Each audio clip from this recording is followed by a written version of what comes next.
njyewe nyine nari ndi ku ishuri ntwari ndajyane natameze neza ngera mu rugo ihita ivamo, ariko nyine ntabwo nabibwiye mu rugo, narabihishe kubera ko batari bari baragiye mu bukwe, baraje basanga narakize nyine. yavuyemo bikurikira iki? yavuyemo nyine ibyavuyemo by'amayezi mbita muri toyi.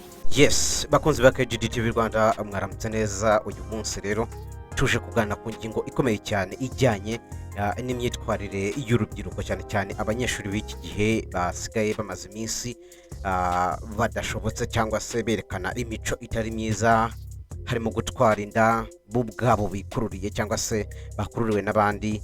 Ibi rero turaza kubigarukaho mu buryo burambuye, hanyuma turaza kwifashisha zimwe mu ngero z'inkuru zagiye zikorwa. Hari inkuru yakozwe na BTN, bagenzi bacu bo kuri BTN, ndetse na bimwe mu biganiro Mutesi Scovi yagiye atangaza. Uyu munsi rero tugiye kureba zimwe mu nkuru cyangwa se no gusesengura muri rusange imyitwarire y'abanyeshuri b'iki gihe batagishobotse, aho umunyeshuri w'iki gihe atakibwirwa ngo yumve nka mbere. Mukore rero subscribe kuri KGD TV Rwanda. Abana ku mashuri bahabwa uburenganzira bwo gukora amabomu cyangwa se ibiganiro imbyino nk'izi ngizi, ntihabeho kuba hakurikiranwa umwana no kumenya ngo ese byagenze bite. Aha rero nk'uko mubibona abanyeshuri barimo burira, ni ya mico ikomeje cyangwa se twarimo tuvuga, abanyeshuri burira ibipangu, ntihabeho guhanwa, ntihabeho like ibintu byose bakabikora uko babyumva kubera ko nta gihano na kimwe gihari. Byavuyemo nabitaye muri toyi. Toyi ni iri hari inyuma. iyo ndari Nk'uko mubibona aya mashusho yose aba yagiye afatirwa ku bigo by'amashuri, mu mashuri. Ese abana bahanishwa iki? Ni iki kibagaragaza ko bahanwe?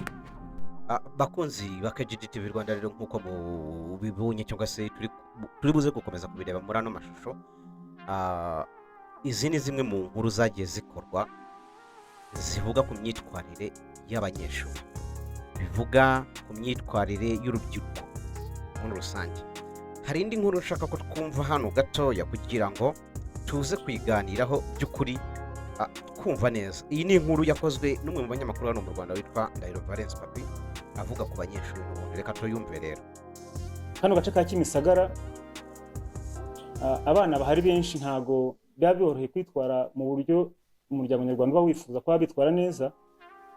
Abenshi naba bamwe babarimo n'abamarine bo nk'abakiri batoya, abenshi batuzana nyine bavuye mu mihanda. Ni nyuma yaho bamwe mu babyeyi barera mu kigo cy'amashuri cya Groupe Scolaire Kimisagara ndetse n'abahaturiye bavuga ko bakemanga imico n'imyitwarire y'abanyeshuri biga muri iki kigo, ngo bitewe nuko biga babishatse, ngo ndetse bakanitahira igihe bashakiye, ibyo basaba ko bakagombye gukurikirana iki kigo kikaba cyahabwa umurongo. Umutekano biha nabo basumba n'abarimu, ukabona basa nkaho banabasuzugura bakigira ibirara, kuko niyo basohotse niyo bagenda bananywa n'inzoga.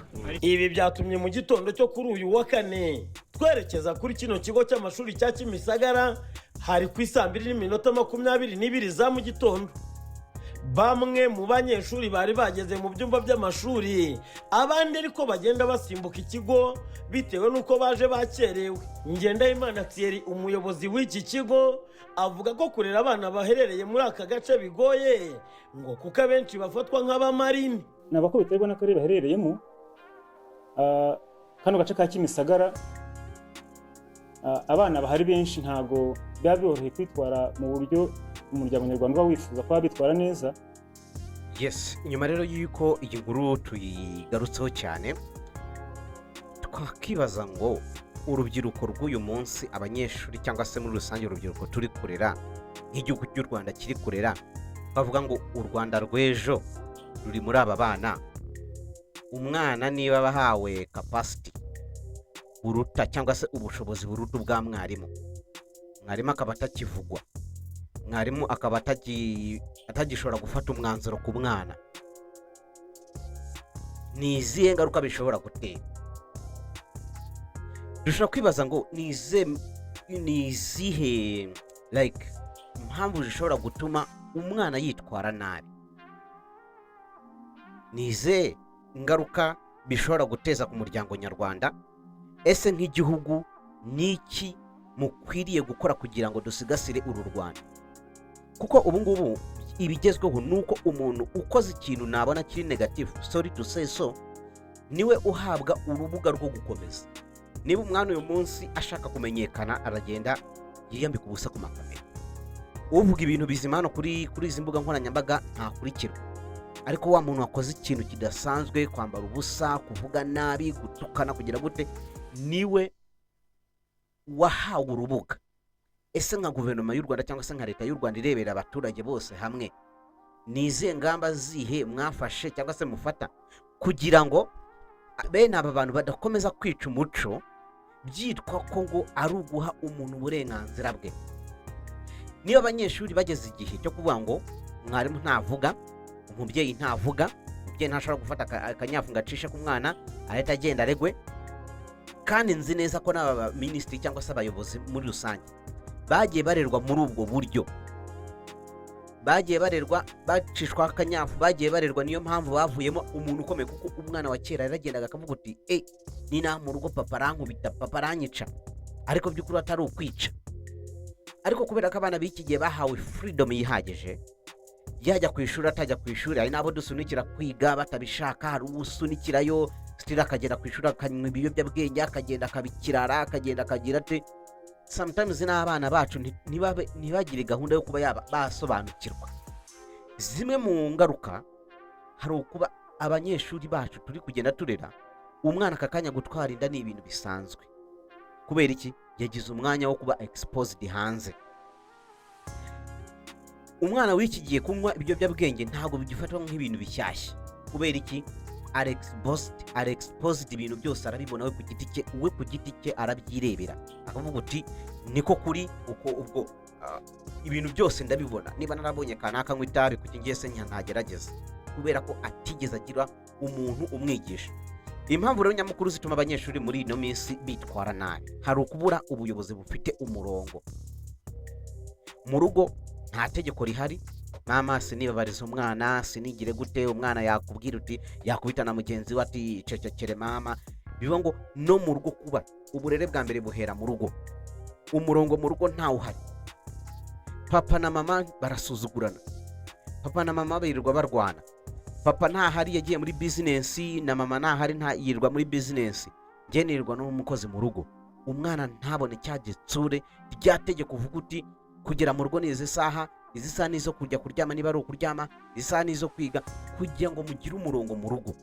Umwana rero wakuriye muri icyo kintu, babwiza ukuri ko ntabwo ashobora kuzavamo umuntu ukomeye. Ugasanga ku ishuri nta amategeko arahari, ariko umwana aracyashyirwa hejuru cyane ya mwarimu. Uri kumva? Umwana agerageza kureba aho ashobora kugera, ariko by'ukuri yaba ku ishuri nta tegeko rihari rimuhana. Nakora nabi mwarimu ntari buze gukora iki kumpana. Hari umwarimu twigeze tuganira bavuga ati njye abana banjye bitwara nabi, ariko kubera ko bazi neza ko n'ubundi sindi buze kubacisha akanyafu, yewe ninza no kuripotinga mu rugo iwabo baragira ngo niziritse ku mwana wabo, cyangwa se like umwana afite imyitwarire itari myiza, then bakagira ngo nibyo niyishyizemo ku mwana wabo, ku byo bishobora gutera conflict hagati y'ababyeyi n'abana cyangwa se n'umwarimu. Umwarimu rero agahitamo gukora iki? Kwicecekera. Ese babyeyi, uwo niwe mwana mushaka? Umwana udashobora kumvira mwarimu, umwana udashobora kumvira ikigo, umwana udashobora kumvira we nk'umubyeyi, umwana udashobora kumvira n'umukozi wo mu rugo. Sometimes abana bacu turi kubarera nk'amadebe, cyangwa se turi kubarera nk'aho turi kuba exposinga cyane, kandi by'ukuri bidakwiriye. Mu rugo nta tegeko rihari, mama ntabwo ahirirwa, mbese nta kintu na kimwe ashobora kuvuga ngo umwana yumve. Ababyeyi ni muhari, umubyeyi yakumva ko kuba narishyuye school fees birahagije, ntakurikirane imyigire y'umwana. Ntibivuga kuba umubyeyi kuba waratanze ibyo bikoresho cyangwa se ayo minerivare aribyo bikwita umubyeyi. Oya, kuba umubyeyi nuko umwana ugomba kuba uhari anytime. Ntamenya umubyeyi ukwiye kumenya inshuti z'umwana wawe, ukwiye kumenya ngo umwana wawe agendana na nani. Ese abo bana agendana nabo nabo kwande? Ese uwo uwo mubyeyi w'uwo mwana w'inshuti yawe we ni muntu ki? Abana b'iki gihe umwana agera ku myaka 5, 6 afite smartphone, afite iPad, afite iPhone. Ntugenzure n'ibikorerwa kuri izo telefone. Uyu mwana wakuze ku myaka 6, 7, 8, 9, 10 ari exposed gutyo ku buryo buri kintu cyose abona, biragoye ko wazamurinda zanda z'indaro. Biragoye ko wazamurinda bya biyobyabwenge yarabonaga byose abibona kuri telefone utarigeze ukurikira. Ntumenya ibibazo by'umwana. Umwana aragutinya, ntashaka no kuba yakuganiza, akumva ya trusting inshuti ye kuko ya trusting wowe umubyeyi. Ukwiye kwibaza we nk'umubyeyi, ni iki ndi gukora? Ese uyu mwana wanjye ni uwe burere ndi kumuha? Inshuti ziwe ndazizi? Ese zijya zimusura? Ese iyo zimusuye njya ngira umwanya wo kureflectinga ku buryo nababonye nk'umubyeyi? Ibyo umwana azabyumva kubera ko wamuhaye umwanya, umukunda, muri kumwe. Ariko niba azi ko buri gihe cyose uri umubyeyi uhora like wihorera muri business, uwo munsi akabona uraje utangiye kumugira inama, azavuga ati ubundi se ibintu uri kumbwira uko we na mama mbona mutabikora. Sometimes rero tujye tuba strict, ariko tugerageze no gufasha abana bacu. Ikindi gitera imyitwarire mibi mu rubyiruko cyangwa se abana bacu ni ingaruka za social media. Ibyo babona ni ayahe mashusho bareba? Ni amashusho y'urukozasoni, ni amashusho y'ubusinzi, ni za ndirimbo zirimo ibintu byo gukurura ibitabi, nabo bakagerageza ati kanaka se ko babikuriye ko atapfuye. Biga kubaho nta discipline. Umwana w'iki gihe, abanyeshuri b'iki gihe, some of us like me, ngewe mbivuga hano, birababaje kuba umwana w'imyaka 9, 10 ashobora gutinyuka akabwira ijambo umwarimu agatangira kwibaza ngo we uyu mwana rino jambo yarikuye. Umwana ntatinye kuvuga ngo ubundi se urankoraho ngo ndabizi neza ngo nta kintu ubumwari. Umwana w'imyaka 9, kibazo umwana nagera mu myaka 20 azaba avuga. Abo rero nibo babyeyi b'ejo hazaza. Abo ni rwo rubyiruko rw'ejo hazaza. Umwana wakuze ameze gutyo ntabwo uzamubuza kugenda mu bikorwa by'ubusambanyi. Umwana wakuze gutyo abwira gutyo umwarimu cyangwa se abwira umunyeshuri, abwira umwarimu umwarimu abwira umuyobozi w'ishuri gutyo, ntabwo azigera na rimwe atinya kuba yakora ikintu gishobora kumworeka cyangwa se kumushyira mu kaga. Umwana w'iki gihe gusuzugura abamuruta, gufata ubusambanyi nk'ibintu bisanzwe, kubona ishuri nkaho bidafite akamaro. Like ku ishuri turagenda tukiga ariko nta kamaro gafite. Papa afite imodoka, mama afite imodoka, dufite ibintu byose ndabifite. Like ibintu byose umwana arabifite. Afite iPhone. Umwana w'imyaka 12 afite iPhone n'umwarimu adafite. Ubwo hari abari buze bambwire ngo ubwo se ngo niba wowe warakuriye mu miryango y'abakene. Nakuriye mu miryango y'abakene, ariko uyu munsi ndakwigishiriza umwana wawe. Turi kumvikana? Bivuga ngo umwana yatahawe uburere buzima, ntuzigere ugira ngo umwana azabaho mu buryo wifuza utabigizemo uruhare. Ikindi gishobora gutuma abana bitwara nabi ni ubuzima bushingiye ku bwoba gusa. Umwarimu cyangwa se umwana guhura utera ubwoba umwana, ukamubwira ibintu abana bamwe barezwe bakubitwa. Gukubita umwana siko kurera neza. Oya, rimwe na rimwe ugomba kurera neza bikurikije like ukaganiriza umwana, sibyo? Gutegeka ukamusobanurira, ntuvuge ngo umwana araza kubaho adasobanurira. Abarimu batakibasha kugenzura kubera kwa gutinya ati ninkora ku umwana arampana, barampana, ishuri rirampana, ababyeyi barampana, leta irampana. Mbese leta yafashe umwarimu iramu exposinga, igira nkaho noneho umwana ruta umwarimu. Mwarimu agashahara gakeya, hari aho wigisha ukavuga ati wowe papa yaguhemba, wowe tekereza, wowe naguhemba amafaranga ngewe bambikira kuri konti, ngewe naguhemba mwarimu. Uwo mwarimu azagera agaciro ryari kuri uwo mwana? Aba bana bacu turi kugenda twexposinga, leta ntigire ikintu ikora, biba biteye ubwoba. Abana b'iki gihe bari kugenda bagenda mu bintu by'ibigare kubera kwa kundi kutagira inshuti z'ababyeyi ngo babaganirize. kubura icyerekezo, umwana nta cyerekezo afite, like we azi ko ari ukurya kuryama n'ibyo, nta cyerekezo afite. Kubera iki? Ntabwo yigeze agira umwanya wo kuganira n'ababyeyi. Reka tubanze twumve aka kantu, ni Mutesi Scovia wakavuzeho. Reka tubanze tukumve, turagaruka.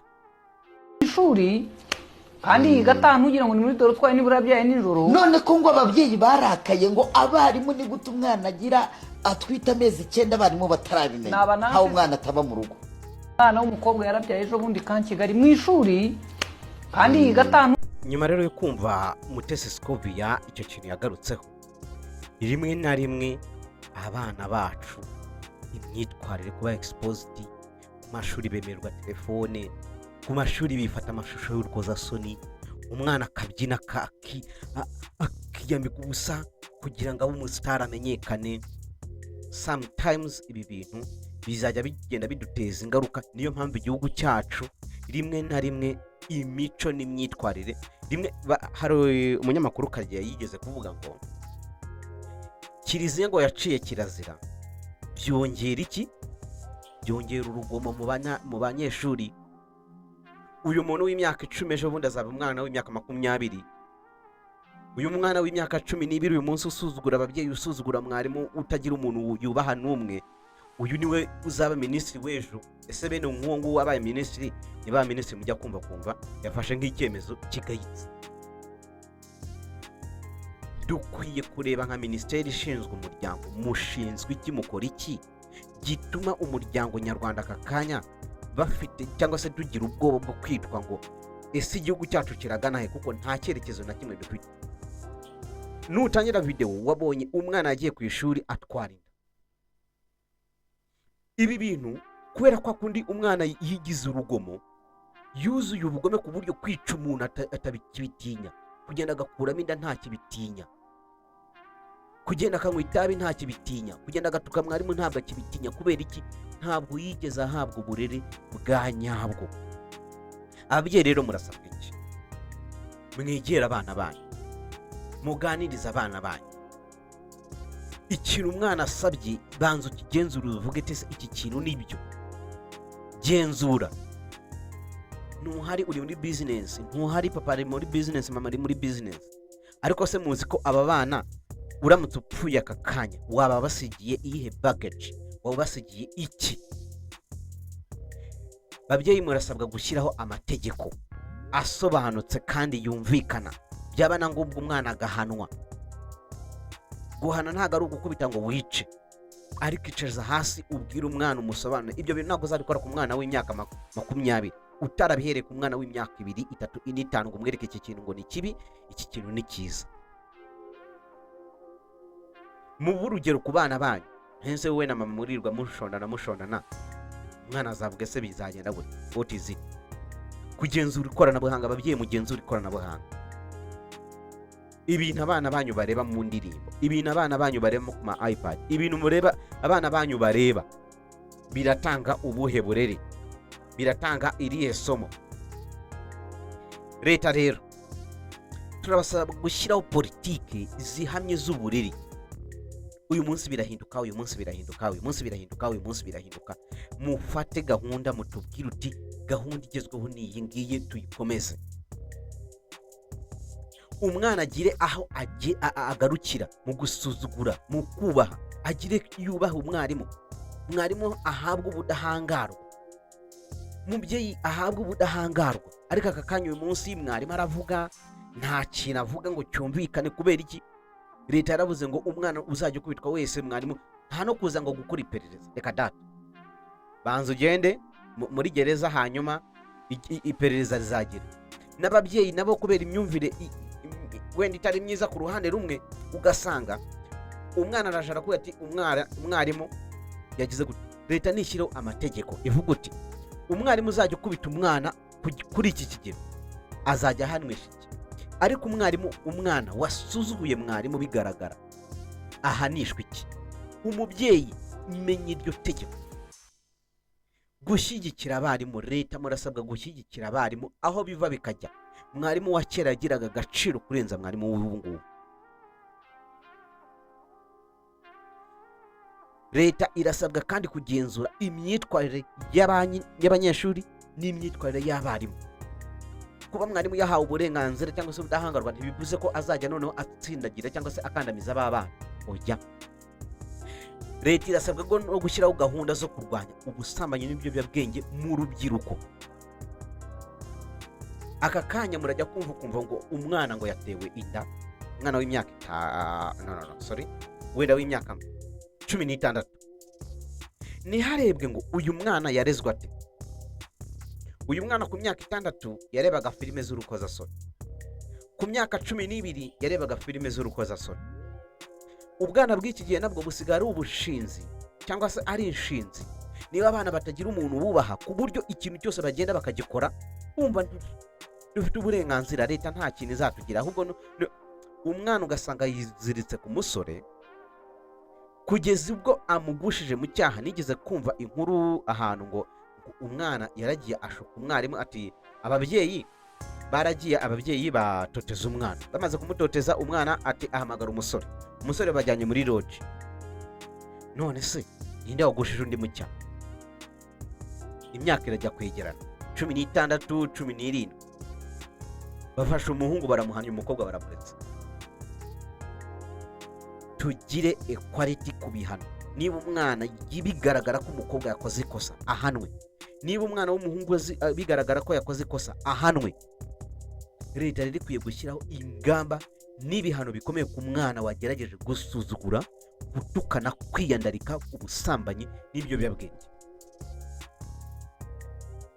Kuko iyi myitwarire yose tubona igaragara iyi ngiyi hano ni ukubera imico mibi yo kudahana. Kandi burya ngo iyo igihugu kijya kuba kibi cyangwa se kijya kwerekera ahantu habi, ibihano bivaho. Ubu aka kanya impamvu u Rwanda ruri mu bihugu byiza nuko hariho itegeko rihana. Uyu munsi umuyobozi ushobora kurya ruswa urayirya, ariko uzi neza ko nibagufata bazaguhana. Hanyuma umwana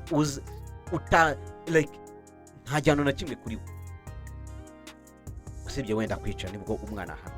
Ariko umwana arafata akandagaza mwarimu, umwana arifata akandagaza bagenzi be mu ishuri yitwaje icyari cyo. Ese aho turi kurera abana bazatuviramo abantu b'umumaro, cyangwa turi kurera abantu bazatubera amabandi mu myaka izaza? Ese igihugu cyacu cy'u Rwanda imbaraga gikoresha kugira ngo tugere ahantu heza, tube tugeze aho umuntu iyo agiye mu kindi gihugu ukavuga ngo mvuye mu Rwanda, baraguterera kashe kuri visa vuba vuba, baguterera kashe kuri za pasiporo, nta kukubaza ibintu byinshi. None igihugu turi kuvunikira, abayobozi bacu bavunikiye. Ubu aka kanya abafatanya na leta bano bafata bimwe mu byemezo, kuki badashyiraho ingamba zigamije guprotectinga, kurinda urubyiruko, ku buryo umwana niba yananiranye ahanwe, ahagira ikintu igihano ahabwa. Mwarimu wananiranye ahanwe, umubyeyi wananiranywe nawe ahanwe. Umubyeyi utamanye kwita ku mwana we, atigeze yijuza inshingano ku mwana ahanwe. Ibi rero nibyo bizatuma igihugu cyacu gitera imbere, dukomeza gutera imbere, abantu bose tubabera urugero. Imyitwarire y'abana irandeba, irakureba, irareba leta, irareba umwarimu, ariko abanyeshuri bige kubaha abarimu. Leta ishyireho ingamba zikomeye zo kuprotectinga umwarimu, agira ijambo ku myitwarire y'umwana. Umubyeyi asobanurirwe ko umwana atakwiye gufatwa nk'igisabo mu rugo. Ibi rero ni byinshi tuzajya dukomeza tugenda tuganira. Iyi ni KGD TV Rwanda, iki kiganiro ugisharinge niba wagikunze, ugihereza abandi, kizagenda kigere no ku nzego zifata ibyemezo mu gihugu cyacu cy'u Rwanda. Ni KGD TV Rwanda, mukore subscribe na share. Ni Jean d'Amour Kwihangana.